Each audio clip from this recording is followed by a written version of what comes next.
For those of you who don't know me, I'm Terry Widener. I'm director of the Marine and Mike Mansfield Center here at U of M.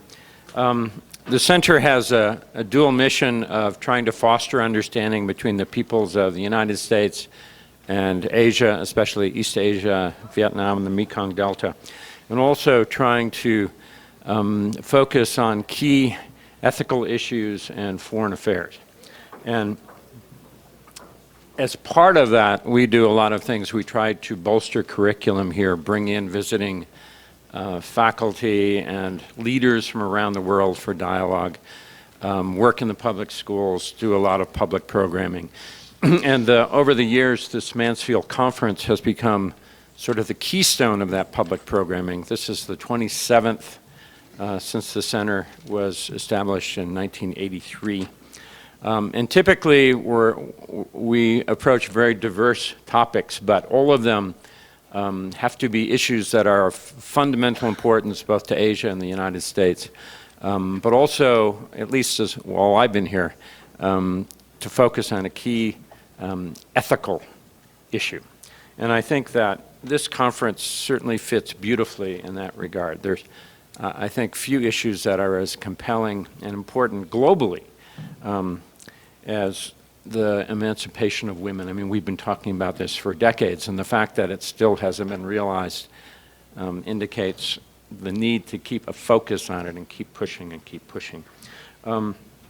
So we chose this topic this year not only because it's inherently important, but also because we wanted to take advantage of the presence of some incredibly talented women who are here from Southeast Asia as part of a State Department funded women's empowerment program.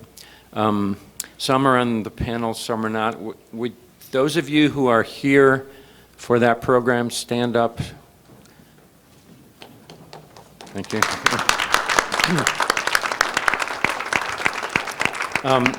Thank you. So as part of this program, we have brought some very accomplished women from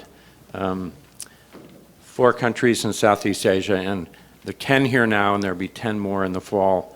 And we've hooked them up with Montana women who have shared interests so that they can work together and try to learn from each other. And then the Montanans will go to Southeast Asia and have a chance to be introduced to their cultures and their work environments.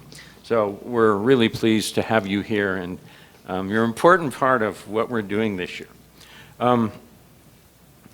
We're also delighted to have an extraordinary number of top experts and women's advocates from the US and around the globe. I think we couldn't be more happy with the caliber of people we have presenting today. I should note that there are a number of offices to which we owe thanks, and I'll list those. One is the Burlington Northern and Santa Fe Railroad Fund, which contributes key funding to our lecture every year. The UM Confucius Institute, which resides in the Mansfield Center. Some of you may recognize the title, Holding Up Half the Sky. That's sort of a little joke of mine. I'm a China person, and that's a quote from Mao Zedong, but it made it easier to get Confucius Institute funding. We also owe thanks to the AAUW, the UM Foundation, and to the University of Montana administration, including the Office of the President, Office of the Provost, and the College of Arts and Sciences, all of which have donated money and been very generous toward this cause. This is a teaching conference, and I think that some people love conferences. I personally hate conferences as they typically evolve, and that is that they tend to be academic people giving very focused information and then leaving. And what we have tried to do is to make this not an academic conference, but a teaching conference. So we've asked participants to give essentially talking points about issues that they think are vital. And our hope is that we'll have a long discussion and question and answer period in which we can actually talk about key issues. And one of the hardest things when you have spent your life becoming expert on something is to say, okay, you have 20 minutes, talk about something important, because you can't really do that. And so at the very least, we hope that we can skim along and alert you to some key issues and provoke some ideas that will lead you to do further investigation. Since we have these people here, we also have taken the opportunity. We have a retreat related to this conference where all the participants go off by themselves. We close the door, and the one rule is that nothing can ever be attributed to any individual. So the idea is to have an opportunity for much more candid and sustained discussion. And I think that some of the people who come for that as much as anything, because that opportunity is so rare, but it's certainly nice for us. Before I end, I want to give special thanks to Dina Mansour. Where are you, Dina? Probably scooting around. There she is. Who really put this thing together from soup to nuts. I mean, she came up with the concept, with the content, found wonderful speakers, and has been going bananas organizing this, as she's done 10 other things. So thank you very much, Dina. I also want to thank Beth Dieter and Suhan Chun. Suhan is there. Again, these conferences, any of you who've done them, take a mountain of work. There's so much detail and organization, but they have been incredible. So thank you very much. And without further ado, I just want to thank you again and turn it over to the first panel. Sarah Hayden, one of UM's best and brightest, will be the moderator.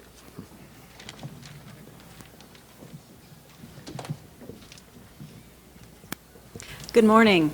It's my distinct honor to moderate our first panel, a discussion of violence against women. We have 3 panelists, and I will introduce them before they speak. Our first panelist is Ms. Leslie Hagan. Ms. Hagan serves as the Department of Justice's first National Indian Country Training Coordinator. In this position, she is responsible for planning, developing, and coordinating training in a broad range of matters relating to the administration of justice in Indian country. Ms. Hagan is also a liaison and technical assistant provider to Justice Department components and the Attorney General's Committee on Native American Issues. Please join me in welcoming Ms. Leslie Hagan.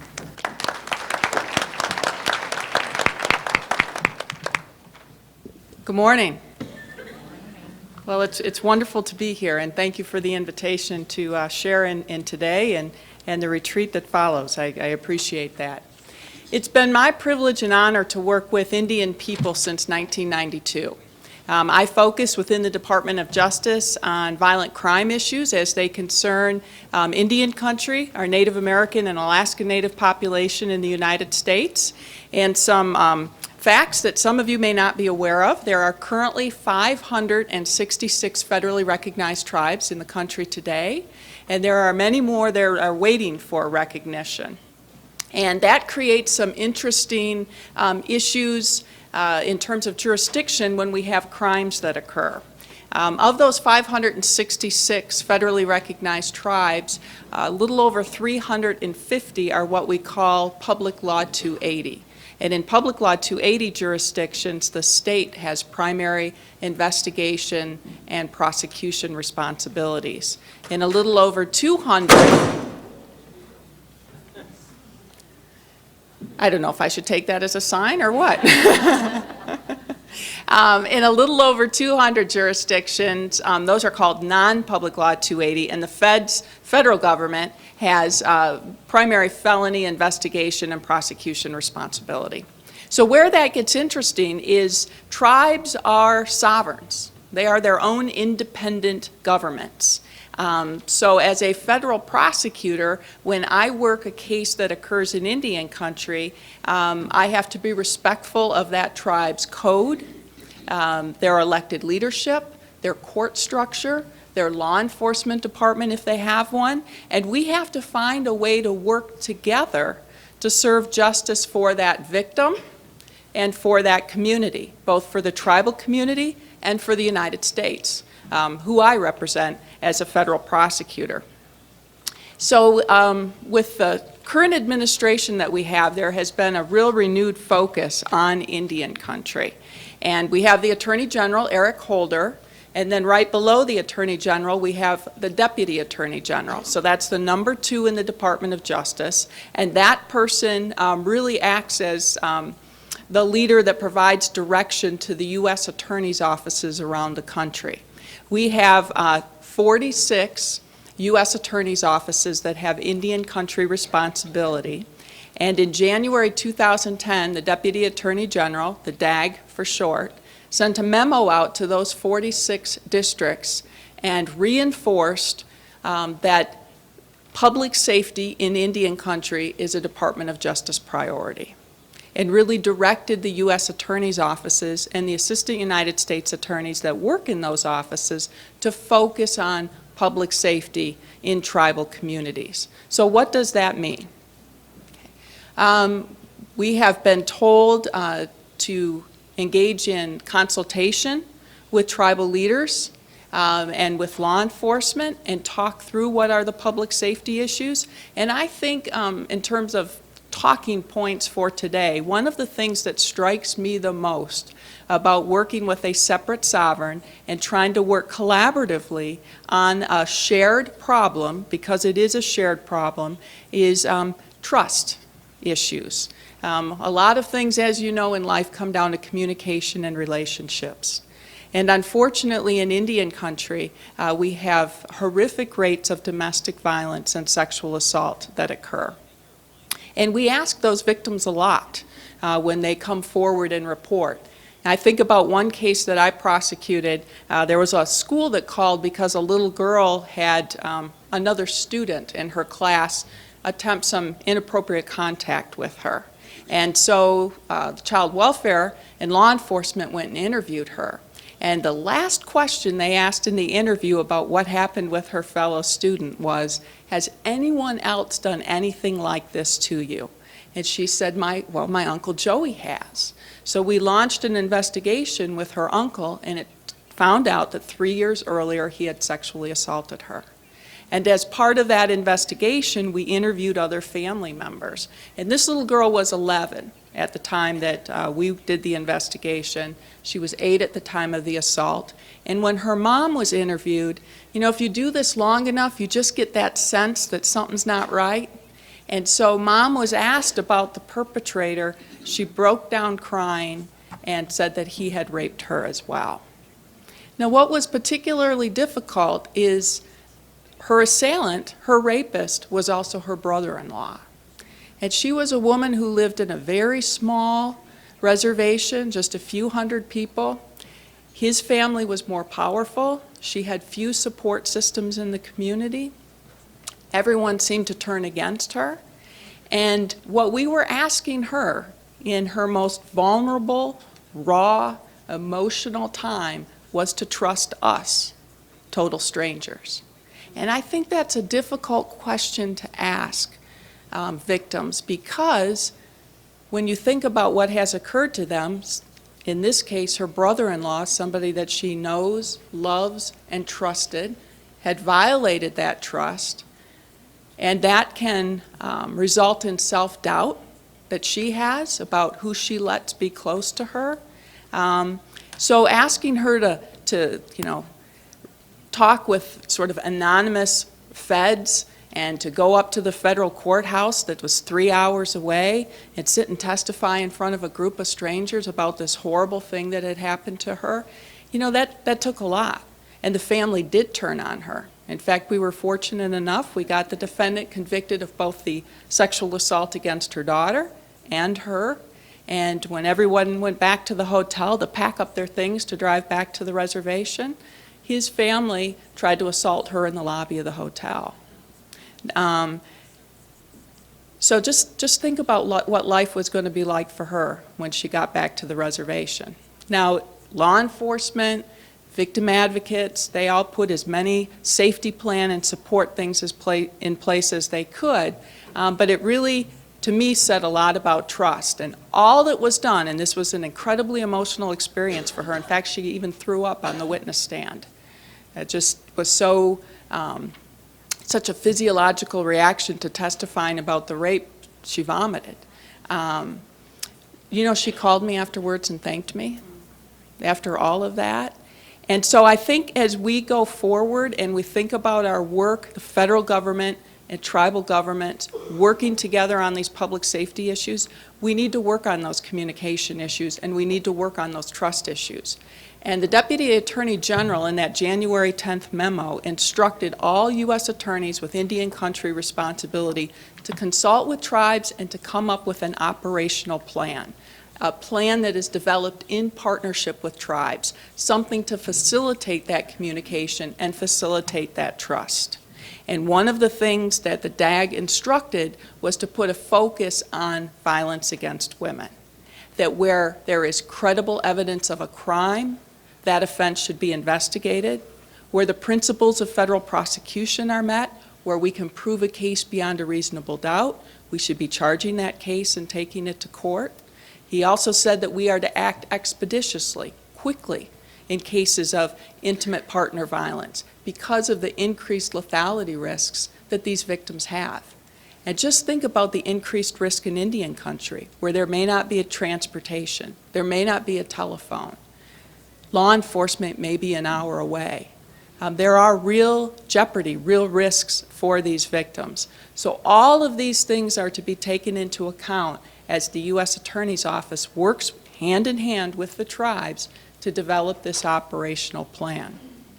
The Department of Justice is working very hard on the reauthorization of the Violence Against Women Act. It's currently being debated on the Senate floor as we speak, and there is a significant focus put in Senate Bill 1925 on Indian country. It would provide for limited criminal jurisdiction so that tribes could prosecute more of these domestic violence and personal protection order violation cases in tribal court, even if it was a non-Indian that committed the offense. Right now, we've got a Supreme Court decision from '78 that says tribes don't have any criminal jurisdiction over non-Indians. And in certain parts of the country, we have a significant number of non-Indians that live on the reservation. They're engaged in relationships with Native American women and men. They may work on the reservation.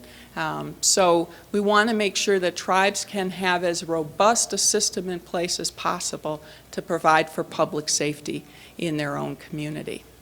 So the Department of Justice has a real role in providing for public safety in Indian country. We have a moral and a legal responsibility to be involved in these offenses and to work in partnership with the tribes. And I really think that working together on things like the Violence Against Women Act, the technical assistance projects that are funded under that federal law, developing the operational plans, doing training, doing outreach, working together on cases, that together, these two sovereigns, tribal governments and the federal government, really can significantly impact public safety for women and children living in tribal communities. So, aho, thank you.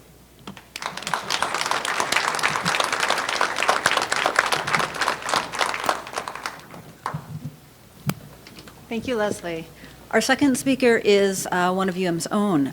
Ms. Emily Crashaw is a senior this year, majoring in journalism with minors in international development studies and Arabic. This semester, Crashaw has been the host and reporter for a 3-part public policy radio series regarding sexual assault. Crashaw is interested in women's issues, histories, stories, and cultures from Montana and all over the world. And so please join me in welcoming Ms. Crashaw.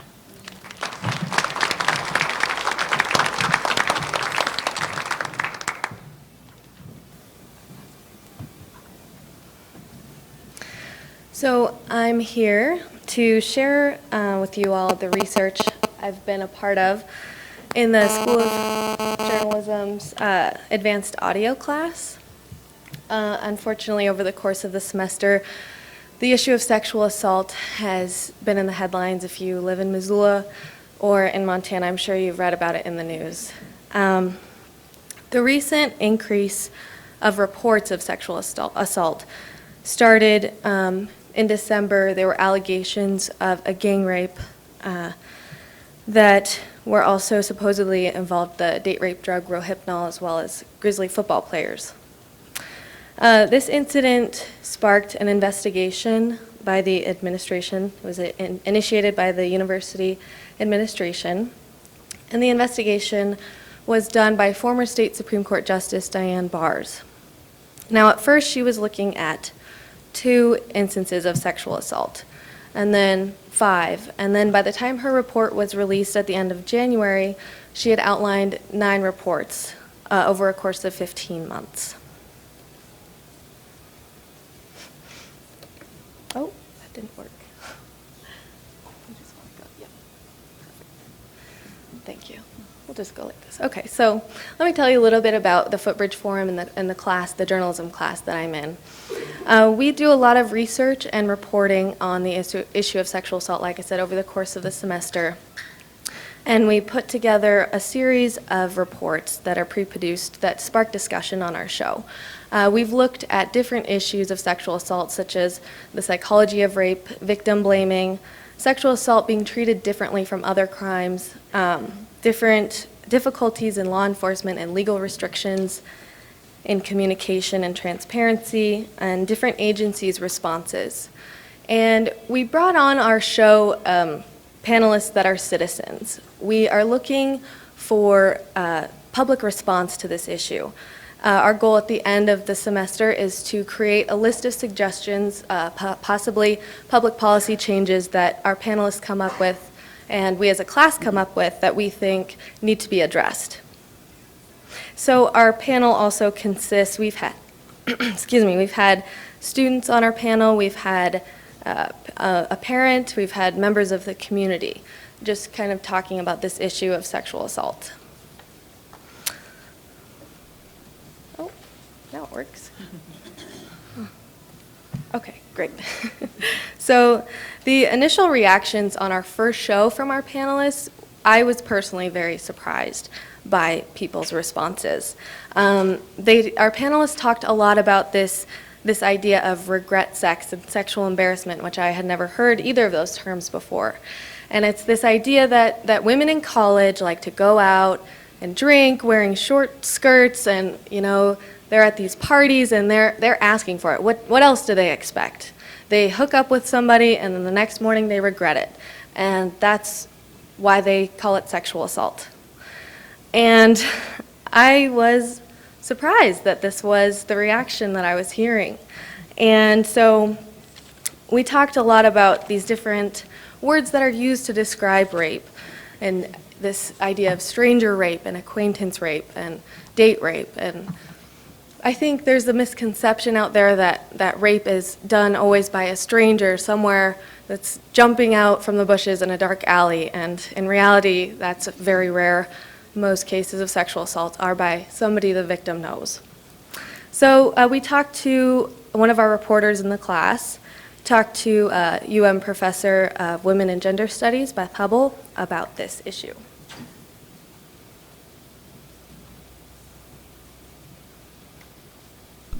A lot of the prevention things are about stranger rape.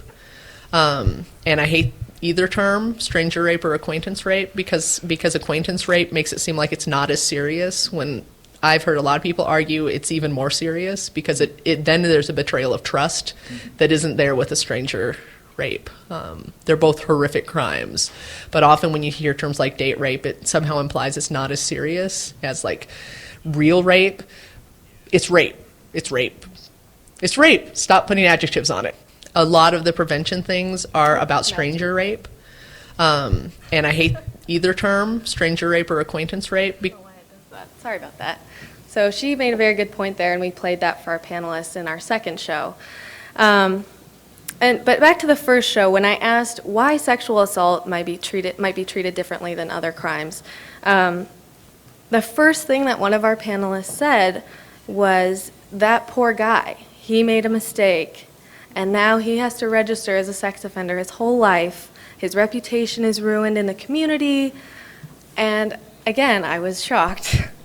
And there was this idea that consent wasn't an issue at the party when they were drinking, and communication wasn't clear. So again, we talked to one of the nation's leading experts that studies these myths about sexual assault, and that was Dr. David Lisak. The data that I've been collecting, that other people have been collecting about who is committing these sexual assaults, pinpoints the fact that the vast majority of these sexual assaults are committed by serial perpetrators, serial offenders. They average 6 rapes apiece. Now, after 6 rapes, how many miscommunications do you give a guy, right? How many chances to get the communication right? It's very clear that this has nothing to do with miscommunication. The data that I've been collecting, that other people have been collecting about who is committing these sexual Autoplay. So that was our first show. So the second show, we started talking to experts and getting these opinions that, why were we getting these responses? And so we also were looking at different agencies' responses as well to this issue. And that's another can of worms. The university's student conduct code requires to keep student confidentiality in any matter of misconduct. President Engstrom did say that communication with the police department could improve. There was a little bit of problems with communication and transparency between different law enforcement agencies. But overall, he thinks the university did the best job that they could in handling the rash of reports of sexual assault.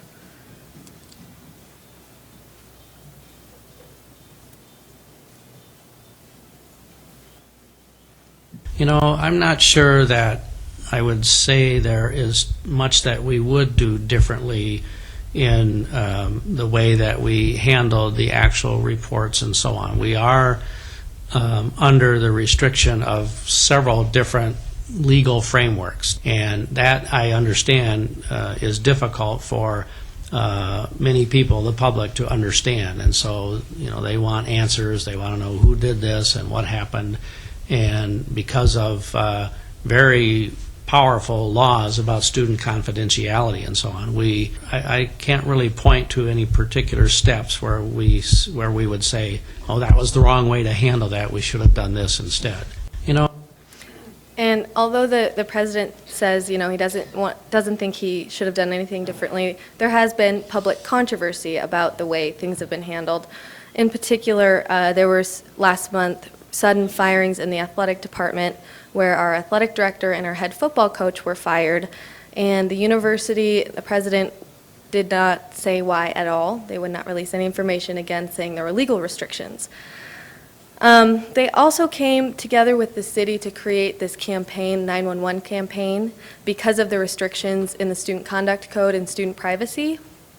So they were saying that, if you are sexually assaulted, you need to call 911. Don't go to the university. Don't go to the dean of students who's in charge of disciplinary action. You need to call 911. And he also outlined, the president outlined some other policy changes in a final report he issued last month. He talked about the faculty and staff reporting requirement, which is new. So now if a victim comes forward to one of their professors that they were sexually assaulted, that professor is now required to report that. He also made this online tutorial starting next fall for students. That's required. And the standard of evidence for sexual assault in the Student Conduct Code was also lowered. It was clear and convincing beyond a reasonable doubt, and now it's lowered to what most civil cases use, which is the preponderance of evidence, which is meaning that it's happened more probable than not. So those were some changes that he did make and that I'm assuming are going to be implemented in the future. And unfortunately, this is a bigger problem than just this campus. Even though it's been in the news here, everybody says, or I've heard people say, this happens at every university. Like, somehow that might be comforting, but I think it's anything but comforting. It's even more disturbing. And I don't think it's a reason to excuse or ignore this issue of sexual assault. In all honesty, it's something that we need to talk about, and President Engstrom says that this university is tackling the issue directly.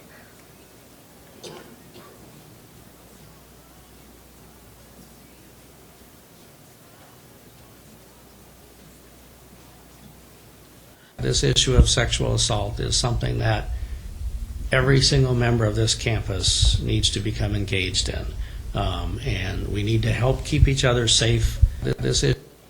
So he's saying there that I think a lot of students also aren't aware of this issue of sexual assault. I don't think they're really talking about it as much as we would hope. So the goal of our show, in my personal opinion, is to put more emphasis on the crime of rape and the perpetrator of rape, and not the victim. So, solutions. That is the difficult part, and that is what our show is kind of all about, is talking about different possibilities for solutions and what different agencies and institutions and support groups can do.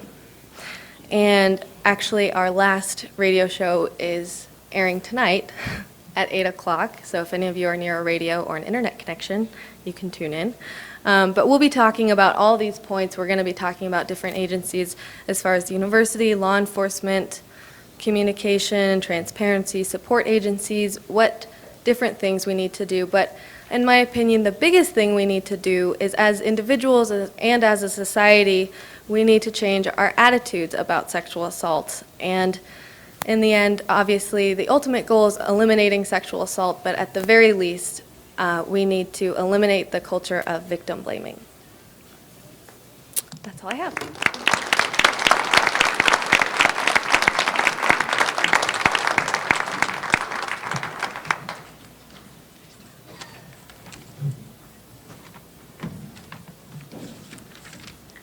Our third and final speaker for this panel is Ms. Sarah Williamson. Ms. Williamson is a consultant to international humanitarian organizations, public policy institutions, and corporations seeking to expand their global reach. Ms. Williamson is currently developing a sexual and gender-based violence prevention toolkit comprised of safety devices to protect displaced women and girls in emergencies. She serves as a consultant to the Center for Global Development, Migration, and Disaster Initiative, and she co-chairs the Relief and Recovery pillar of the U.S. Civil Society Working Group on Women, Peace, and Security. Please join me in welcoming Ms. Williamson.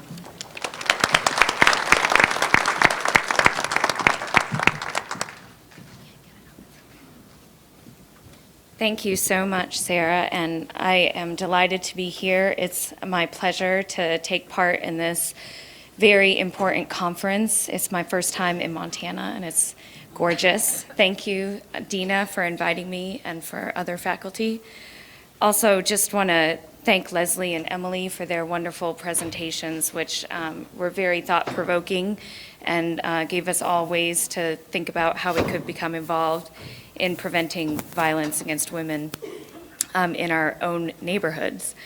And I'm here to talk about international crisis and disaster response, and to make a little bit the transition between our domestic focus and my talk, which will be on the international side. I want to begin with a story. So I'm an emergency relief responder, and when a disaster happens, I usually go out to a crisis within 72 hours. On my way to Southeast Asia for the tsunami response several years ago, I had two very interesting experiences before I even got to the disaster zone. The first experience was on the airplane. I flew in economy class, and I routed through Detroit. I made the mistake of asking the gentleman seated next to me what he was going to do when he was in Bangkok. And he told me that he was going to pick up his wife, whom he had ordered over the internet and never met before. And he could not wait to meet her because he had bought her And it was so hard to find a woman in America. He just couldn't wait to go pick her up and bring her home as if she were an item that he had purchased. Then I had to stay with him on that very long flight, which was very difficult because I did not want to tell him what I did for a living because I thought I will not make it through this plane ride with him. Then I arrived in Bangkok and I was so tired and jet lagged and I couldn't wait to go take a nap in my hotel room. And knowing that trafficking is such a big issue in Thailand, I usually stay at a nicer hotel so I can avoid the brothel scene. But in the elevator, on the way up to my room, I was accompanied by several large, wealthy men from the Middle East who had just purchased girls between the ages of 8 and 10 and were taking them up to their rooms. And this was even before I arrived in the disaster zone. Just think about the needs of women and girls affected by the tsunami. So we have violence against women happening in so many different ways. But as a relief responder, I'm usually dealing with crises where social order has broken down completely and where the immediate response is to meet people's needs and save lives. And so in my talk today, I'm going to go through the different cycles of a disaster response. And I'm going to talk about the responses to sexual and gender-based violence in that cycle. And then I'm going to talk a little bit about the prevention frameworks that are being discussed because the focus in emergencies is very much on survivor care and services to those who've been affected. And there needs to be a greater emphasis on prevention. So we're going to talk about the theories behind prevention. And then I'm going to introduce maybe some other models we could look at and some innovative ideas for how we can better protect women in emergencies. And because I'm a little bit old-fashioned, I have to confess that when I was a student at university, we didn't even have the internet yet. So I have provided handouts for you. And the first one I want to talk about is this one, if you have the document. It's the Disaster Response Framework, which some people credit Fred Cooney, who is a humanitarian disaster response expert, with coming up with this cycle. But the cycle has 4 key provisions. I've provided you with one that has a little more extra analysis, but the first phase is mitigation, which is looking at the risks faced by people before a disaster occurs, preparedness, the behaviors of people in getting ready for a crisis, and then the response to the actual incident, which is where the relief phase comes in, and then the recovery. Once people's needs have been met and life-saving assistance happens, how do you move on and go back to the normal stage before the disaster occurred? And what happens during an emergency response in that third phase is that the United Nations sets up clusters. Has anyone ever heard of this system before? Maybe a few people. So the UN in the late 90s started experimenting with setting up clusters, which basically means a group, because when a disaster strikes, hundreds, if not thousands of people actually arrive on the scene to be first responders. And in order to organize them better, they put them into different groups according to sector. So there's a cluster for health and a cluster for food and a cluster for shelter for all the main components of a relief response. There's a cluster called protection, which is focused on the needs of especially vulnerable people in a disaster and how to make sure that those, for example, who might be handicapped or elderly, female-headed household, unaccompanied children, how to focus on their needs specifically. And under the protection cluster, there exists what's called the SGBVAOR. And I live in Washington, so we get used to these acronyms, but it's a long one. So it's the Sexual and Gender-Based Violence Area of Responsibility. And this group is co-chaired by the UNICEF, which is United Nations Fund for Children, and UNFPA, which is the UN Family Planning Association. And they will focus on addressing the needs of women who've been affected by sexual and gender-based violence and also of children. Some of the current tools that are being used to address the needs of survivors our referral systems. So after someone has been victimized, how to refer them to appropriate services, healthcare, legal assistance, training to educate communities about the problem, engaging with men and boys in women's protection. And also there's an increasing trend to focus on livelihoods and data collection. Livelihoods so that women are empowered to reach the recovery stage and have some agency and power in their lives, and also data collection so we can better understand the type of incidents that women face in the acute emergency phase. But one challenge that I've had in working from Afghanistan to the tsunami to the Haiti earthquake, many other countries, is that there's no focus on prevention. When we know that rape and gender-based violence is happening at a very high level, there's almost no preventative response to try to ensure that more people do not become victimized. And so there's a great debate among the gender community and international experts about how do we prevent violence against women in this emergency phase when we have a real breakdown of systems, law, order. Homes are destroyed, relationships are destroyed, communities are displaced. What does prevention look like in that early phase one? And that's where, if you turn your page around, the social ecological model, a framework for prevention. So this is the model that a lot of gender-based violence experts are pointing to for relief models. And this framework was developed by the World Health Organization in 2002, and it focuses on stopping violence at the individual, relationship, community, and societal level. And this framework is now being used by the Center for Disease Control, which also has a huge emphasis on violence prevention, and is being used by the Canadian Red Cross and other NGOs and agencies. But I have a little bit of an issue with this model. And the model is based on a public health approach, which looks at the entire situation. And what happens in relief response at the acute emergency phase is you do have to look at the most vulnerable people. You do have to look at individuals. And you may not necessarily have time within 72 hours to the first few weeks of an emergency to the first 3 months to actually go through all these different levels and plan staged interventions for every single level. It's a very intentional planning exercise. It makes a lot of sense in a normal environment, but in a completely chaotic situation, going through this kind of model and situation is something that I think is a bit of an overstretch. Very difficult for a relief responder to do this.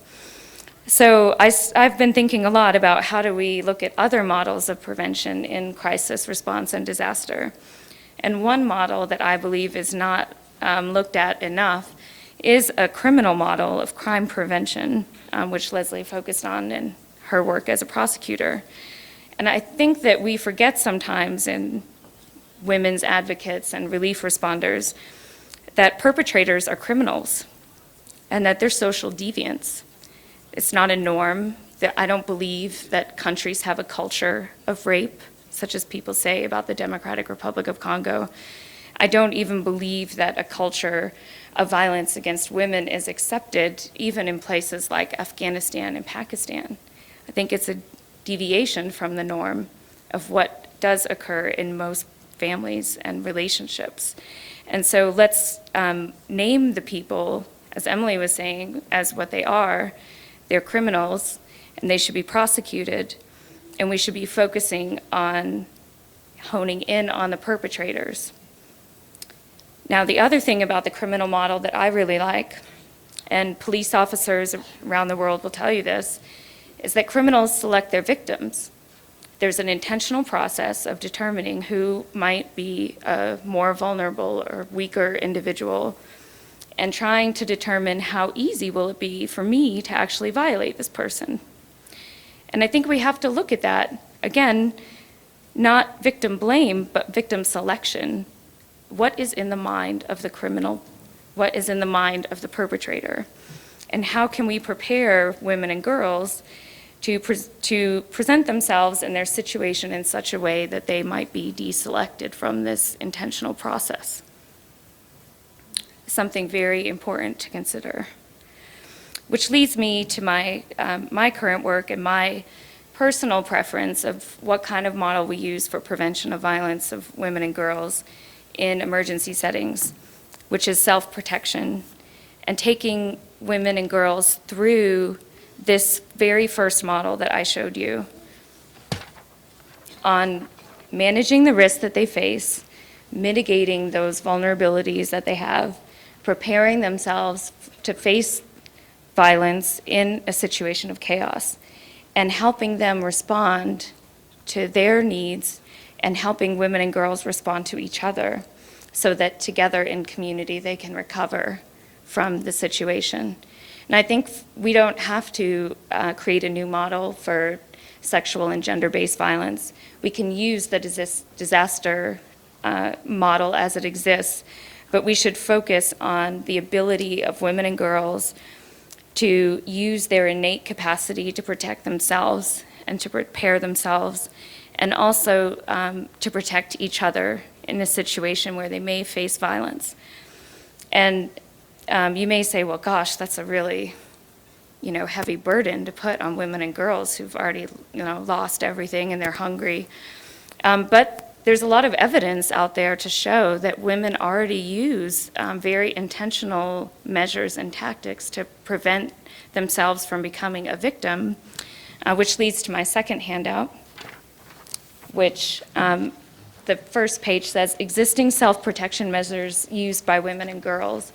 And this is a compilation of data that I've come across doing assessments in many different countries, working with women and girls, but also using great research and studies done, and you'll see it to the back. There's all the sources that I consulted in coming up with that one-pager, including one very good study, an inventory of how civilians protect themselves from violence from Mr. Casey Barrs over there.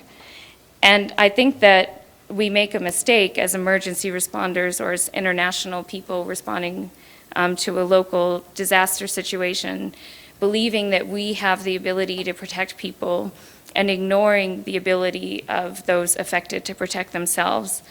And which is why I believe kind of the future of violence prevention for women in humanitarian emergencies will be coming up with ways to support women to better implement the strategies and tactics they already use, which is why, as Sarah mentioned, I'm developing a toolkit of very simple devices and technologies such as lighting, alarms, and locks that women and girls can use themselves to try to prevent and deter would-be assailants from reaching them.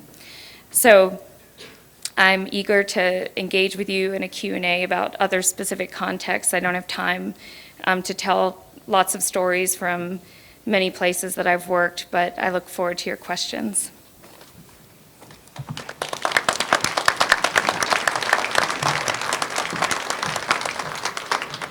As I mentioned when I introduced myself, I'm a professor of communication studies, and so perhaps it's inevitable that one of the key themes I'm hearing in all three of these presentations is the significance of communication, whether it be naming the perpetrator as the criminal, naming rape as rape, or promoting communication between organizations, between the federal government and the community, between individuals who are engaging with one another, between the institutions such as the university and the police or the city. So clearly communication is really a key issue that needs to be considered when we address this very difficult topic of violence against women. At this point, then, I'd like to invite you to communicate, to ask questions of our panelists, and I think there is someone who has a microphone who can help bring the microphone around. Thank you. And there's a question in the back.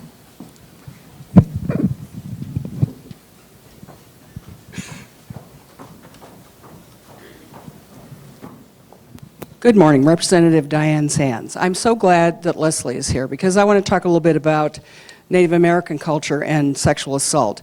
I'm a legislator who chairs the Democratic Women's Caucus. In the last 2 sessions, we have had a resolution that tries to deal with the issue of sexual assault on reservations. And maybe unlike nationally, the statistics in Montana are that the numbers of Native American women who are sexually assaulted are by white men. And so the resolution that we passed dealt with the fact that the jurisdictional issues are intense and serious, that for the most part in Montana what has happened historically is white men off the reservation go on the reservation and rape Native women, and nothing ever comes of it because of the jurisdictional issues for the most part. So we were calling on the Attorney General at the federal level, the tribes, and the state, which has very little jurisdiction here, to work together to try to come up with solutions. As we say, if we can have water compacts and gambling compacts, we sure as hell should be able to figure out some way to prosecute the prevalence of these crimes against Native women, and we've had a couple of conferences dealing with that. You know, I really believe there is a culture of rape. In this instance, it's where the culture of rape and the culture of racism come together in places like Montana, and that it's not about just individual women protecting themselves, but it's about taking a cultural approach that tries to look at why is it in this culture, in Montana in particular, that it's okay for men to go onto the reservation and rape Indian women because they know they will never be prosecuted for those crimes. So the resolution that we carried actually came from Senator Carol Juneau, who is from Browning.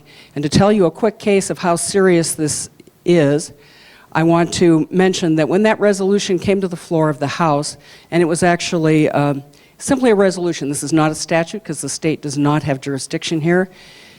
Unbeknownst to me at that point, the Republicans had caucused against this resolution because, as they said, well, if this had to do with all women and it didn't accuse white men of raping Indian women, we would be more concerned about it. But they actually caucused against a resolution dealing with sexual violence against Native American women.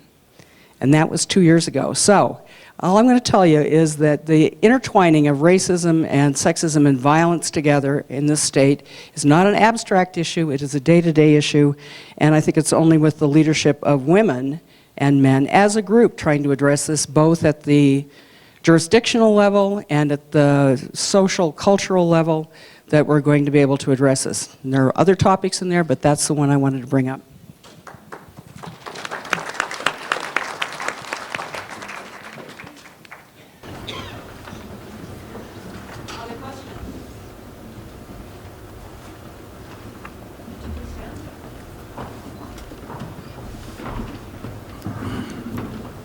Good morning, everybody. I'm Roma from the United Nations, and I'm really very proud to be here at this exciting meeting and this beautiful part of the world.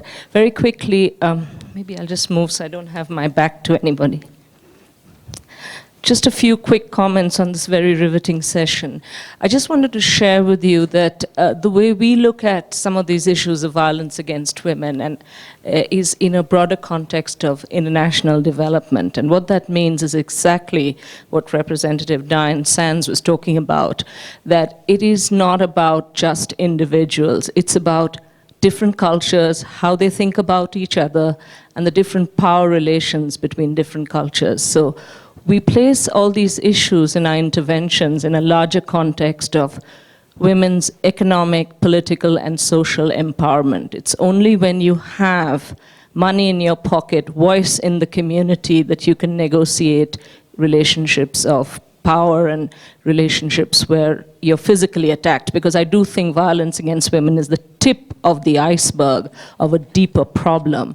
And the deeper problem is the structural inequalities at the political, social, and economic level between different peoples. And here, Representative Sands talked about the particular issue in the context of Montana, but we work in, especially in countries which are impacted by armed conflict. And we have a large global program in over 20 countries working on the rule of law. And our approach is the access to justice. And what that simply means is you may change the law in the capital city, you may change the legislative framework, but if I'm a poor rural woman in the middle of nowhere, I don't even know the law has changed. So we believe in a decentralized approach, which is making justice accessible to where the women are in need. And so we are working in different parts of the world, often at a subnational level, and working with multi-stakeholders. It's back to what was being talked about, communication. So we have a very fleshed out communication strategies where we were talking about religious communities, traditional elders, people who set social and cultural norms. We work with justice actors, legislative actors, and we're working in very intransigent areas where there's a culture of armed conflict and as well as sexual and gender-based violence against women. Thank you.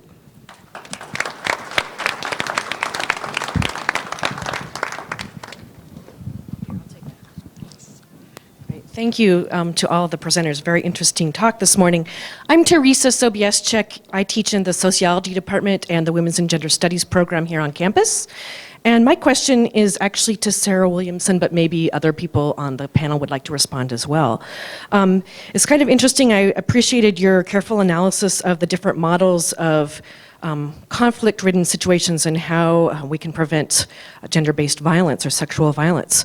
But it's kind of interesting to be here on the University of Montana campus. I remember when President Engstrom actually suggested, after the spate of sexual assaults, that women start to, dress more conservatively and not go out alone at night. It's kind of interesting that Stacy Rye, formerly the program administrator of Women's and Gender Studies program, now the director of WORD, and also the Slut Walk on campus, which was organized by students, made the point that it's important not to blame the victim or to put the onus of preventing sexual or gender-based violence on the victims or potential victims, but rather on the perpetrators, which are largely males in most societies.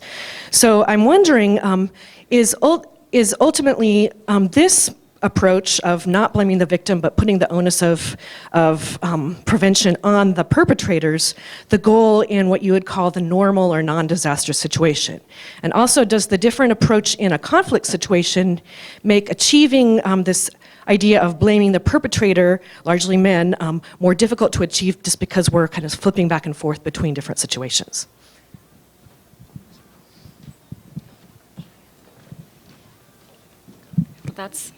Is this on? Yeah, that's a good series of questions and complicated to have a short answer. But I think that there's a difference between putting the onus on the person who is at risk to protect themselves and coming up with measures to support people in ways they already protect themselves. So for example, every day you probably lock your house. Every day you probably lock your door. Every day you probably use a light, and those lights make you feel safer in the dark. But in crisis and disaster situations, women don't have lights. They don't have locks. And we are spending multi-billion dollars every year in responding to humanitarian emergencies. And none of the providers of tents have a lock for that tent. And do you know how many people that I have worked with who have received relief distributions from humanitarian agencies, and the women go back to their tent, and that is when they are assaulted, because they have a valuable commodity in their tent that is provided by an international responder, and they go into their tent and they have no way to secure the tent. So it's really not putting an onus on a woman to design a tent lock that would actually prevent a criminal from going in and stealing from her or taking her things. So I think that you have to separate a little bit this idea of prevention being about putting the onus on the women, and how do we actually just make it a bit easier for women to protect themselves and to deter or evade someone who might have the intent to attack them. So I don't think the two are the same And I just want to clarify that that is my purpose. In laying out these ways that women already protect themselves, we should be supporting them and empowering them.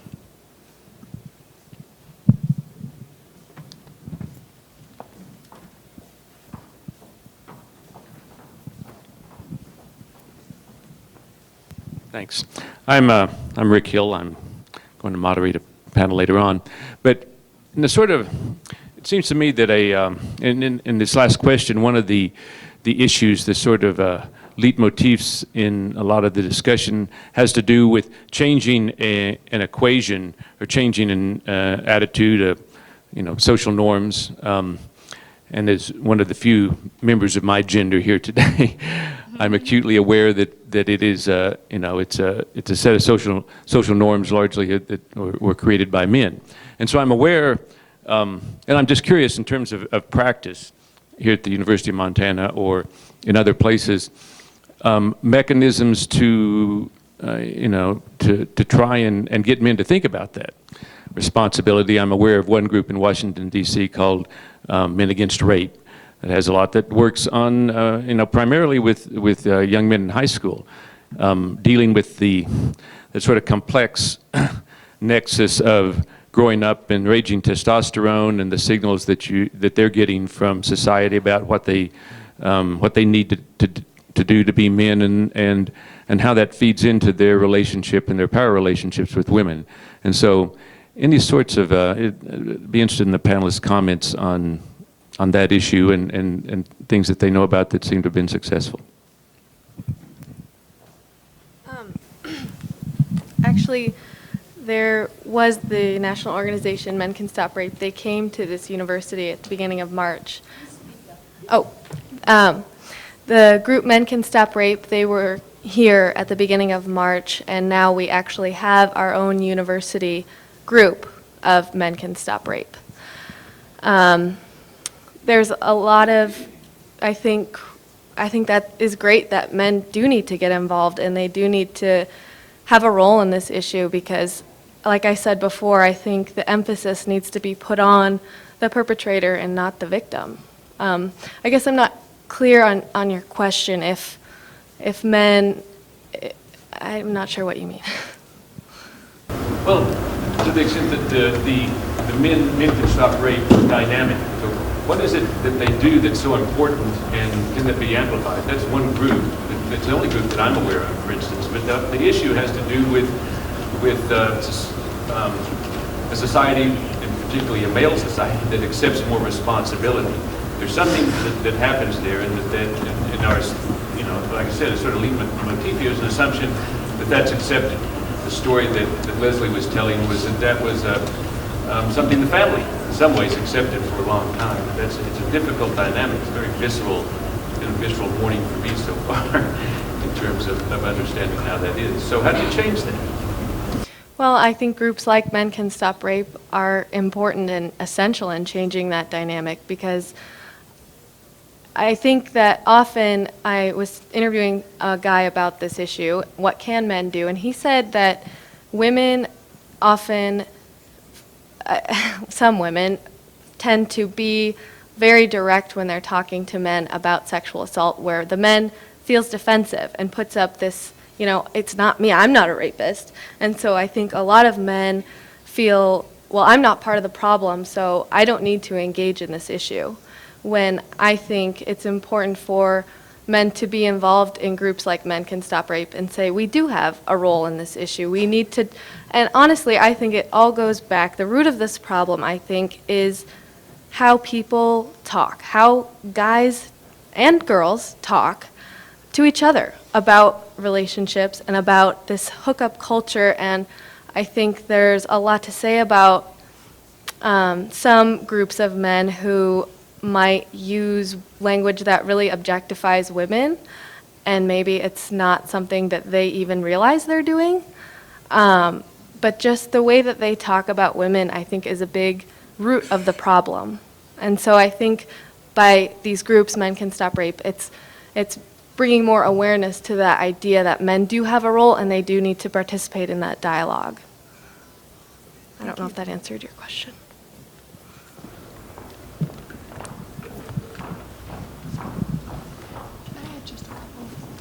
Just a second. I think we've got an additional comment.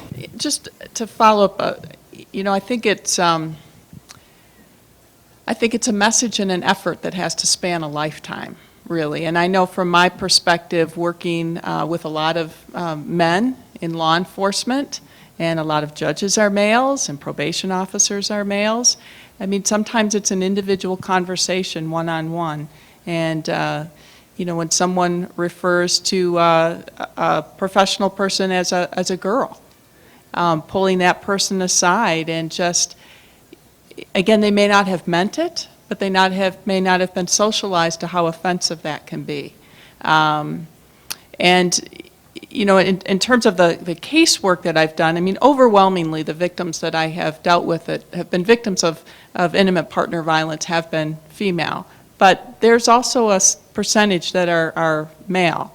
And I try to be careful in the words that I use when I do training out in communities, that I'm not putting it into a gender-specific crime problem, because I want men and boys who have been victimized to feel comfortable coming forward as well.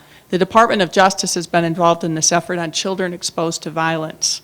And there was a study that was done, and children 17 and under were interviewed about exposure to violence in the preceding year and over a lifetime.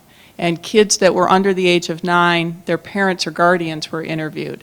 And the numbers were, I mean, it was just amazing. Now, this is not Indian country specific. This is just broad, United States population. 1 in 50 had been sexually assaulted. 1 in 20 had witnessed someone being shot. 1 in 200 had witnessed someone being murdered. I mean, that is amazing. The leader of the free world, we have children exposed to that level of violence. And, so when we talk about this being a conversation over a lifetime, these issues are being framed and messaged for children at a very young age. So I think a group that can work on this issue is important, but I think all of us have to take ownership of the issue. Thank you. There was a question back here.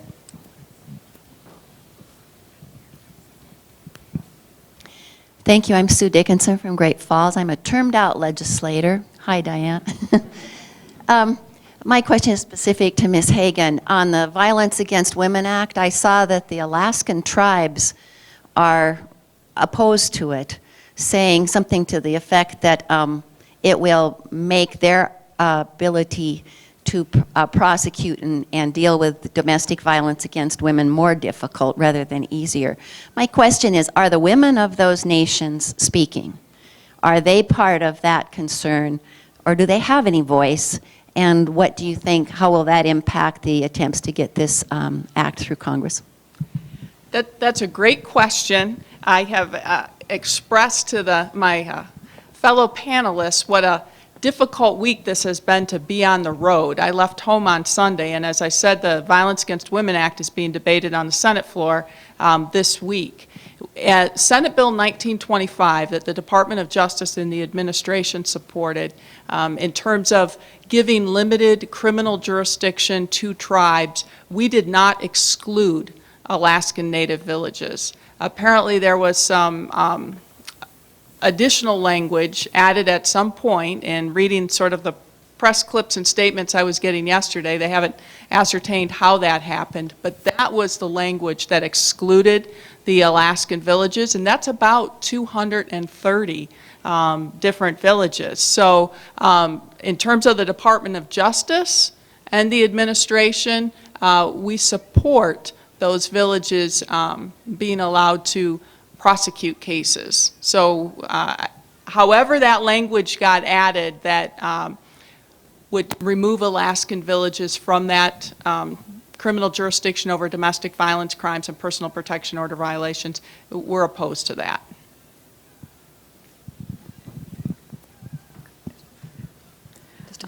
I just wanted to get some comments from the panelists and maybe the speaker from the UN here.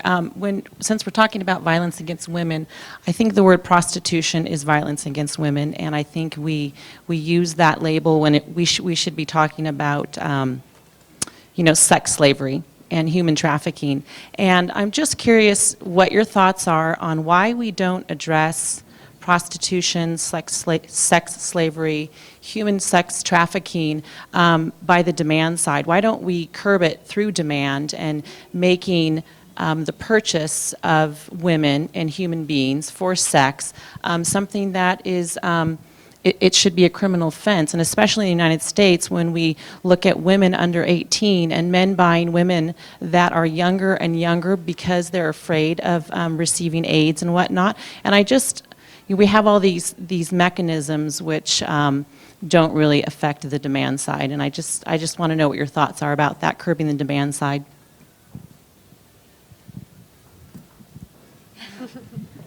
It's such a good question. It's so very hard. I mean, it's just shockingly easy to buy women and girls. And I think my opening story about that plane ride from DC to Bangkok exemplifies that. And there are a lot of great efforts underway to criminalize trafficking in persons.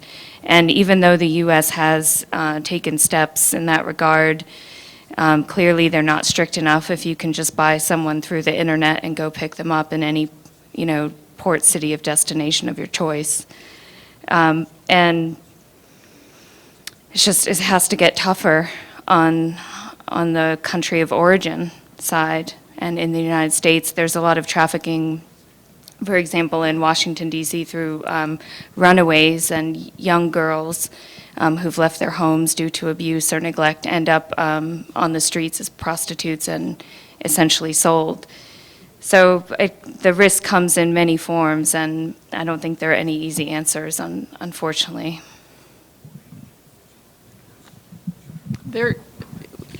We do prosecute those that sexually exploit children under the age of 18, and then also adults if there's force or coercion that is involved. The Department of Justice has prosecuted more and more sex tourism cases. Another thing I wanted to mention is that we have a national sex offender registry. So, folks that are convicted of an offense here have to register, and there is also a requirement in that law that if someone was convicted outside of the United States, if they're coming into the U.S. to live, work, or go to school, they also have to register. And then some of those folks can be flagged and frankly turned away at the border. So that's really an international effort. We certainly have a lot of responsibility, the federal government, to prosecute those cases, but working with Interpol and others for those folks that are convicted sex offenders, working to flag them if they try to come into the U.S. and to make sure they get registered is really an international effort.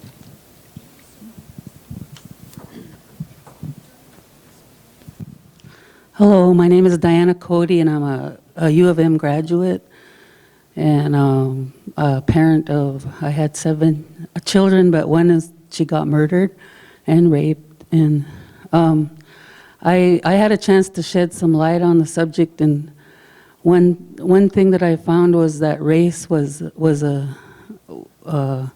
something that this murderer was very conscious of. He was taught to hate Indians and blacks, and it was just like normal to him. And he was tortured by his father, the killer, tortured and burned with cigarettes and tied to a pole, and so his father could go get pain pills and sell them.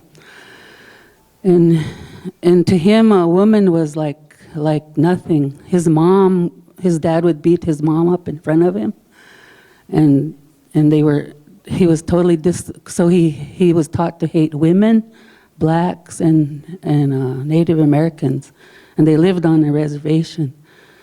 And he just came in the house when it was late at night, and he was gonna visit his friend there, and he found out that my daughter was there, and he went downstairs and disturbed her while she was sleeping, and she wasn't his boyfriend or his girlfriend. She was actually engaged to be married to a soldier from Iraq, and he's a Native American.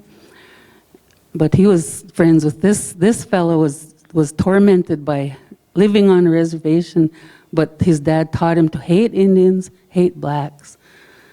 And he was so tortured in his mind, and when he did finally commit the murder and they caught him, then we got to the prosecution level. The prosecutor, being as she was a woman and she was an Indian and he was white, he was only going to get 40 years.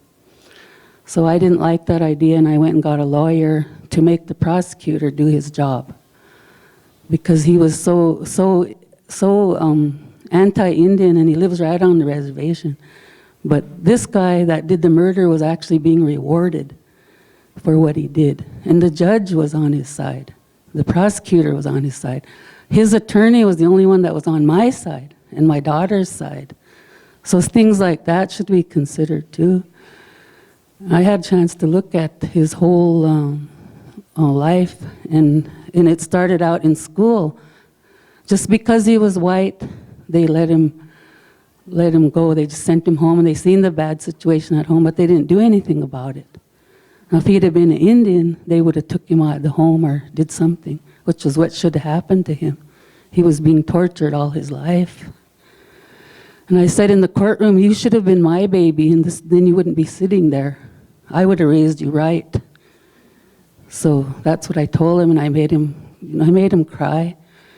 And that was the only remorse he ever showed, because he knew everybody was on his side. So that's all I have to say right now. And thank you for having this program. It's a good one. Sorry for your loss.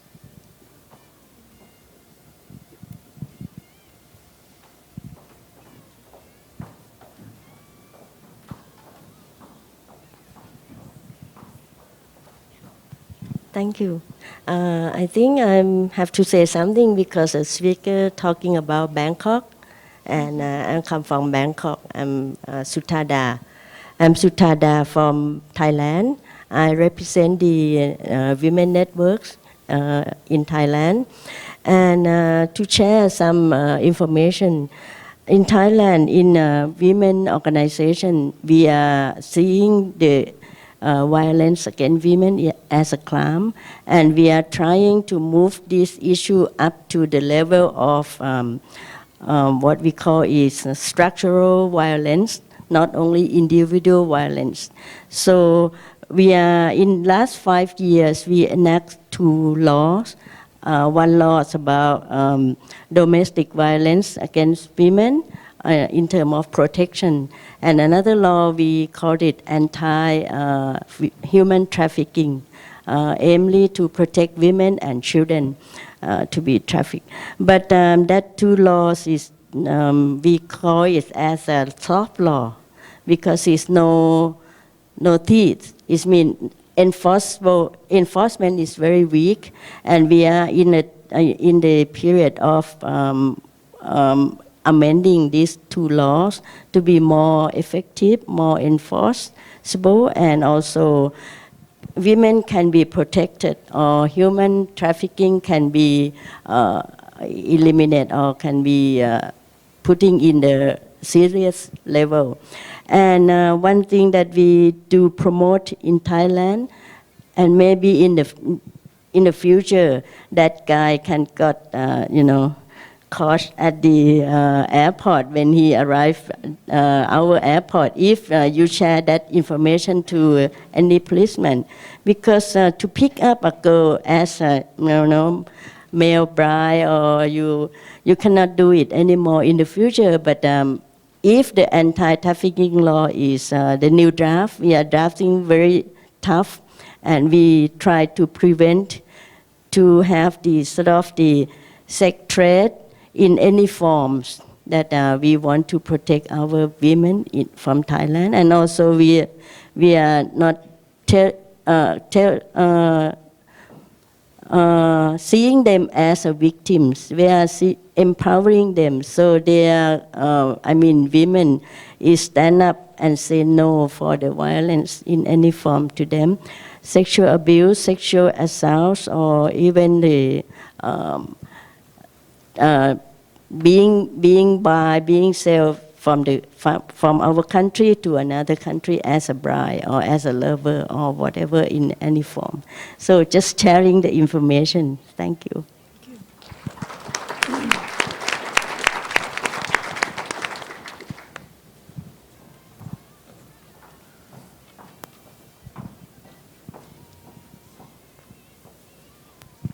Hi, I'm just wondering to any of the panelists if, especially Emily, I guess, if anybody discussed any influence of the prevalence of pornography and violent pornography on the internet.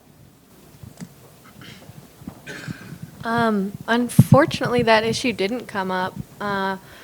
They did talk about pop culture and the increase of kind of derogatory lyrics in music, but our panelists said that they didn't think that was anything new. They didn't think there was a recent increase in that at all. Yeah, unfortunately, we didn't address that issue, but I will bring it up tonight.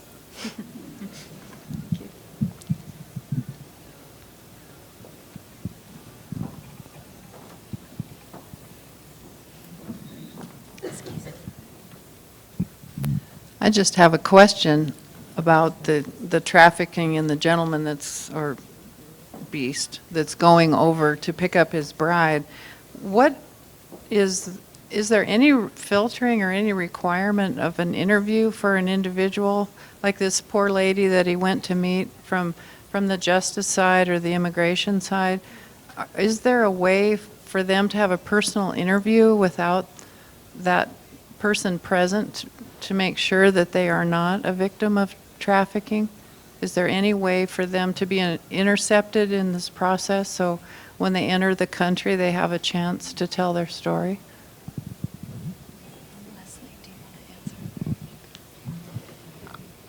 I'm not aware of any type of screening process. Now, to come back into the country, obviously the person has to have paperwork in order, but I don't know that of any screening for victimization issues.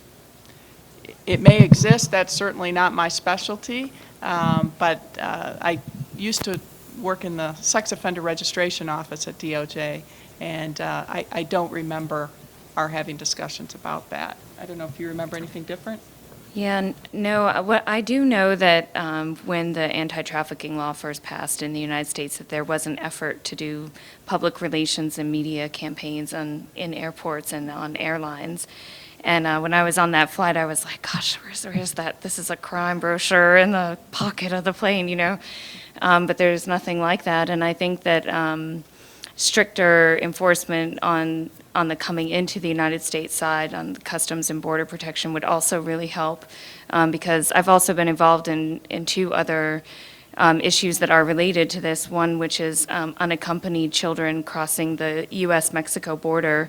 There's tens of thousands of children every year who come across our southern border completely by themselves. And some of those children are abused or trafficked or have been victims of gang violence. And it's very difficult for Customs and Border Patrol to be able to identify those children, particularly the male minors, sometimes are mistaken for adults and put in prison. And so that's a huge issue. And also, the trafficking issue goes way beyond women. I was involved in a situation in Hawaii, the second largest pineapple farm in all of Hawaii, had a bust for a major global trafficking ring, and they were picking up young men, and they were trafficking young men for labor, and they would go into remote villages and rural communities in Southeast Asia, and they would bring them into the United States to work on the farm, and they would confiscate their passport and not pay them. And then the social service agencies would have to work together with the FBI in order to recover the documents and be able to identify how to send those people home. And I've been involved in those processes as well. It's very complicated. But if you can imagine how many people come in and out of the United States every single day, I mean, I'm sure you've all traveled and you know how frustrating it can be getting through those lines. I wish we could have stricter protections for every person coming in and out, but we don't have that kind of screening. The Violence Against Women Act does have specific provisions about human trafficking in it, and then also specific protection for immigrants that allows them to go through a visa process quicker. There's T visas and U visas, so if somebody has been brought here Sometimes those folks are afraid to report a crime because they're afraid of being deported. There are protections that can be put in place to allow them to get a visa to stay. So that may not completely answer the issue that we're discussing, but there are some related protections in place. I think we have time for one more question. My name's Judy Wright, and I'm a parent educator, and my heart goes out to this mother that shared her story, and I too wish he could have been her baby. And I, like Rick, I've had some real aha moments here today, like, yeah, of course, and realized how much we talk to our daughters and our young girls about protecting themselves, and how seldom we talk to our sons about this. Is, I mean, no matter how your family is functional or unfunctional, talking to sons about this is not appropriate. And I'm so grateful when you said that this is not a cultural thing. This is a deviant thing. And we need to recognize that. And I guess maybe I'm hopeful that the young college girls will say, what did you learn when you were growing up? What did you guys learn? What did your parents tell you about how to treat women? What did they tell you when you were getting ready to date? Will you? Yeah. Yeah. Oh, well, what have I been told? No, but will you ask the guys? Did they get any instructions from your parents on how to treat women? Because I've given all these instructions on how to safeguard. I've given every one of those to my daughters, to my granddaughters, and to parents that I've worked with. I really have forgotten to talk to them about what they need to say to their sons. Yeah, I think that's a valid point, definitely.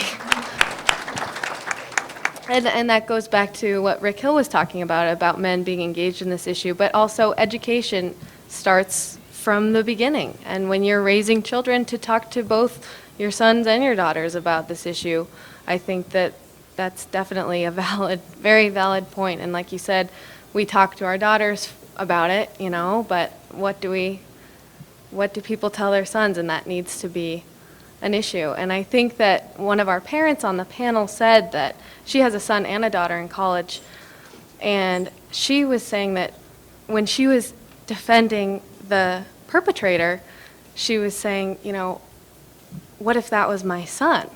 And the next show I asked her, well, what if it was your daughter? And I think that both sides definitely need to be educated about the issue, and in prevention especially. I want to thank all of you for being here, for your attendance, for your questions, for your comments, and please join me in thanking the panelists one more time.